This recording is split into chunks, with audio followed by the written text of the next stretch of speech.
What a weird way to head into El Clásico. Right off the heels of a disappointing result in the Champions League, Barcelona for the first time in a long time are sitting at the top of the table heading into El Clásico. Because of where Culés' hearts have been broken recently, it feels like their greatest foes lie in European competition. But don't get it twisted. It is and always will be Los Blancos. So it's that time again. Time to preview what should be one of the two biggest matches for FC Barcelona every season. The other one being the other version of El Clásico in the spring after the World Cup. So let's get into it, the preview for Barcelona versus Real Madrid. And looking at that table, it's going to be the most important one as far as league standings go in a long, long time. This preview begins in about the weirdest place possible. It starts with what Barcelona will be wearing. Yeah, I know, a weird place to start. For all the consternation about the third kits this season, as well as the white that is rumored to be a part of the kit next year, this time, and for one time only, due to their Spotify deal, FC Barcelona will be branded with a new logo, that of the musical artist Drake, whose logo also happens to look a lot like Sheffield Wednesday's logo. This is, of course, as I said, due to the Spotify deal. And why Drake, you ask? Well, he became the first artist to surpass 50 billion streams on Spotify. Barca has also said this is the first time it will happen, and is scheduled to happen more as the season progresses. Of course, I'm pretty interested to see what musical artists come next. It may even be one I listen to at some point, I don't know about that, but I do find it jarring that this big thing is happening for El Clásico. That said, once I remember that it's just taking the place of Spotify, so you're going to have the logo on the front no matter what, I'm not sure how much I truly care whose actual logo it is. In fact, this one's actually, again, reminiscent of an actual football logo, even if it's not the crest of FC Barcelona, which is also on the jersey. And by the way, with all the Sheffield Wednesday talk, just for fun, I checked if they had ever met, and they did. Once in a 3-2 win for Sheffield Wednesday in the Intercities Fairs Cup in February of 1962, in the days of Segarra, Villaverde, Coixas, and Evaristo. Interestingly enough, just a few weeks earlier, Barça had beaten Real Madrid 3-1, 2 goals by Evaristo and 1 by Coixas, before losing the next 6 straight over the next 3 years. Fortunately, that 4-0 win from last season stopped a 4-game losing streak and a 5-game unbeaten streak in its track for Los Blancos, so we don't have to worry about those things this time around. And if Barcelona are starting an unbeaten streak to match that of their rivals, then they would, in the course of this streak, overtake Real Madrid's 100 wins to their 97.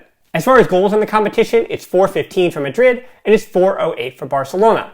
And you know, with all the dark days in the 40s and the 60s in this rivalry, I'm actually surprised that that number is that close. Kind of tells you just how special Lionel Messi has been for the last 15 years. I want to thank OneFootball for sponsoring this video. OneFootball is the app that I use to stay up to date on everything FC Barcelona. But more importantly, because you know I'm watching every minute of Barcelona action, it does help me stay up to date with all the teams that Alemany might be scouting and looking at players for the next big transfer window. With a custom-tailored homepage, stay up to date with breaking news, live scores, and even transfer news. While on the go, you can check with matches in live time and watch those Liga highlights afterwards. And especially if you're in a place defending the good name of the Liga against other teams. Say in the UK and Ireland, you can watch the Liga highlights on the go and let them know that it's not just Real Madrid and Barcelona, regardless of what the table says. So use the link down in the description below for a free download of the OneFootball app on Android or iOS to put all your football in one place. And you also help out a tiny Barca channel like this one too. Thanks again to OneFootball. Now back to all things FC Barcelona. But alright, enough of all that. It's time to talk about this game this season. And it feels like this game is going to be decided more by those who are not on the field than by those who are. Of course, for Barcelona, the big loss is Ronald Araujo, who will not be around to deal with Vini Jr. But on the bright side, Jules Koundé will at least travel with the team to Madrid, and I think that means he could start. Christensen being out is also a huge blow for Barca at the back, bigger than we could have expected a month ago. For Madrid, they'll be missing the reason they won the Liga last season, as Thibaut Courtois is out with injury and will just miss out. That means that Andre Lunin will get the gloves again for the 4th time this season. He's conceded 3 goals in 4 matches, with the 1 clean sheet coming against Getafe, so still a small sample size for Lunin in net for Real Madrid. Now let's talk form. Barcelona are unbeaten in the Liga and on a 7-game winning streak. However, while the 3 points keep on coming, the last time Barcelona dominated an opponent was a month ago in that 3-0 win over Elche, where the visitors got an early red. Since then, it was a slog at Mallorca, a loss to Inter, an uninspiring win over Celta, and the draw with Inter.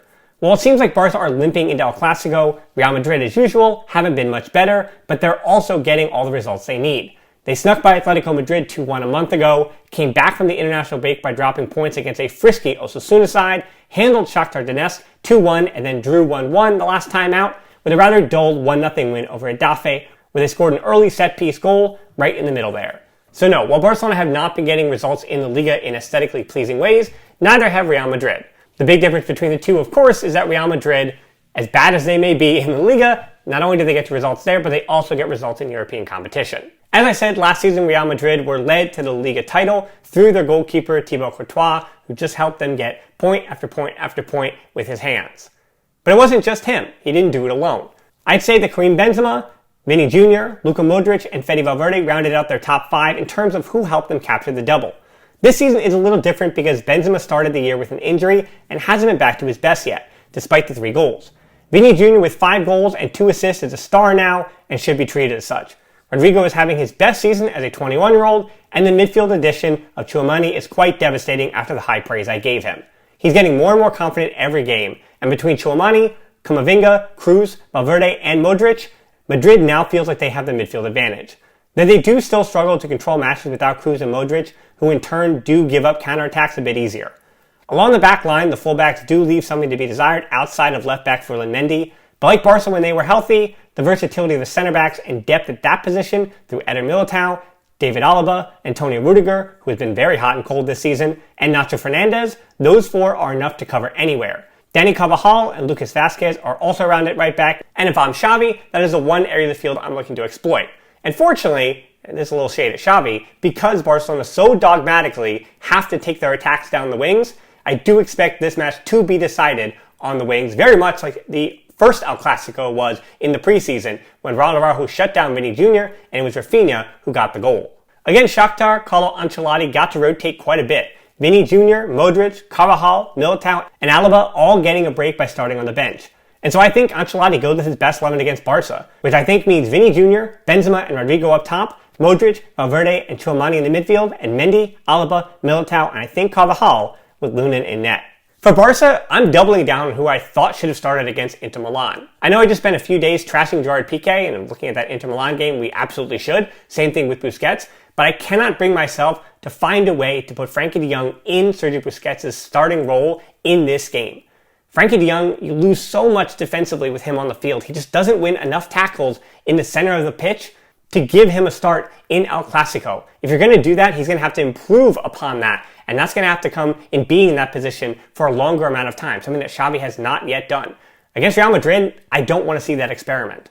Maybe de Jong starts over Gabi, but I'm not sure if we're going to see that yet either. Look at the fight, look at the number of tackles that Gabi does put out. He puts out a ton of fires, even if you wonder what he's doing in the offensive side of the field. Interestingly enough, though, about Gabi, his key passes are very similar to the number that Pedri's putting out. Even though we feel like Pedri is playing offensively so much better than Gabi, it is interesting that those key passes are so very similar. And while I'd love to take Piqué out of this starting lineup, I find it really difficult to do when you're probably going to need Koundé, even if he's at 75%, to deal with Vini Jr. on the right. I do also think that having Koundé come over as that third center back and pushing your left back, where I think it should be Balde, forward makes a bit more sense and is a bit more balanced than trying to figure out who else is going to be that left center back. And the only real option is Marcos Alonso. I know some people have been putting Xavi Beyond, but having Marcos Alonso as that left center back, I feel even less confident about that than I do of the combination of Garcia, Piqué, and Koundé, as I said, with Balde on the left. That means I'm also switching Piqué to be the right center back and Eric Garcia back to be the left center back if Koundé is going to play right back. Put Piqué in the middle there. So that means we see Dembélé, Lewandowski, Rafinha, left to right, obviously, goodness Xavi. Then I still think Xavi goes Pedri, Busquets, Gabi, and then I think it should be Balde, Eric, Piqué, Koundé, if he's fit enough, with Barcelona's greatest hope, Ter Stegen, in net. So to finalize this preview, I don't want to sugarcoat it. What Barcelona is bad at this season, which is getting cut out in the counterattack by elite counterattacking teams, while Real Madrid is one of the very worst opponents for that, and this is an awful, awful matchup for Barca at this point in the season, with Ronald Araujo still out and Koundé potentially not healthy, as well as Christensen missing. But, and this is a huge but, I think there is something to that mental block that Barcelona does have in Europe that does not exist in Spain. And as we saw last season in that 4-0, does not exist against our rivals in Real Madrid, and does not exist at the Santiago Bernabeu. And in response after that Inter disappointment should be expected out of FC Barcelona. I think culés are fair to expect that out of their team. And like Rafinha said, Barcelona are the ones at the top of the table. I know they're equal on points, but Barcelona are in first place right now. And it should be Real Madrid who are the ones who need to be careful. And so I will see you again after that match with the 5 headlines. Not sure if there's going to be a podcast yet or not, because as a programming note, I will be away for the week. So you will not see a match review after that Villarreal game, which is midweek of next week. And I will be on vacation. I will be on my phone. I'll be keeping up with the news. I'm actually going to be in Europe. And I can tell you all about the trip when I return. But I'm basically going to be offline, which I think is going to be a good, healthy thing for me to do at this point in the season after this October stretch. Just kind of detox a little bit. And then we'll be back as we head into the World Cup. And throughout the World Cup, I want to give plenty of good content. Not just about the World Cup games, but some other stuff that I kind of leave on the back burner, that with the big summer and all those signings that were done, I didn't really get to either. That is still on my list that I want to work through, whether it's history of the club or other things like that. So make sure you subscribe to the channel so you don't miss any of that content. And as always, until next time, Forza Barça.